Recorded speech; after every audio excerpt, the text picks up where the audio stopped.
Les zones érogènes dont vous ignorez l'existence. Bonjour à tous, c'est Fabrice Julien, coach et auteur, expert en séduction et sexualité depuis 2010 et dans cette vidéo, je vais vous parler des points érogènes, des zones érogènes que vous ne connaissez pas. Je ne vais pas faire une énième vidéo avec le clitoris, blablabla, non, tout ça c'est trop connu. Je vous ai fait une première fiche, d'ailleurs, première description de la vidéo, lien en commentaire épinglé sur comment exciter une femme. Donc prenez-la, comme ça vous aurez déjà votre fiche récap sur comment exciter une femme.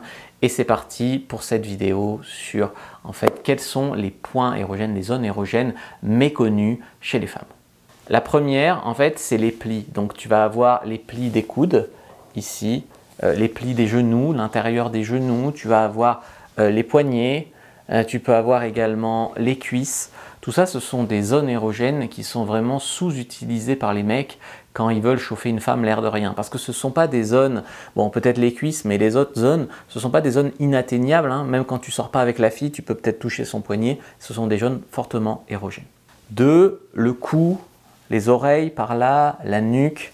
Alors bien sûr, tu peux le caresser avec les mains, mais tu peux aussi chuchoter avec ton souffle, avec des mots, avec ta langue, tu peux lécher. Donc ça aussi, ce sont des zones à utiliser. Et souvent, beaucoup de mecs, ils connaissent un peu le cou, le lobe d'oreille, tout ça. Mais ce qu'ils ne savent pas, c'est que là, la nuque, beaucoup de femmes aiment qu'on ait notre main dans la nuque, comme ça.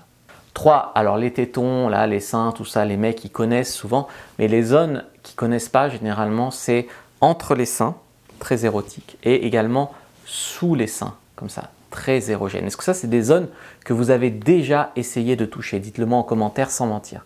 Zone suivante, 4e zone, donc, c'est le périnée. Vous connaissez le vagin, donc vous connaissez le clitoris, le vagin, les lèvres vaginales, tout ça. Vous connaissez sûrement l'anus, donc avec la sodomie, le doigtage anal, tout ça. Mais il y a une zone entre l'anus et le vagin qu'on appelle le périnée. Et qui est une zone où il n'y a pas de trou, il n'y a pas de tout ça, c'est juste une zone que tu peux masser, caresser ou lécher. C'est une zone fortement érogène également. 6e zone, c'est les avant-bras. Tu peux également ici toucher un petit peu ces avant-bras comme ça, ce sont des zones érotiques. Tu peux aller aussi le long de la colonne vertébrale, tu vois, tu passes ta main, ou si tu fais un massage, tu passes ta langue, tout le long de la colonne vertébrale. Et le dernier point que je voulais voir avec vous, c'est le nombril. Donc tu descends là et le nombril, c'est très érogène chez beaucoup de femmes. Voilà, je voulais pas faire une énième vidéo qui allait vous parler du point G, du deep spot, du point A, du clitoris.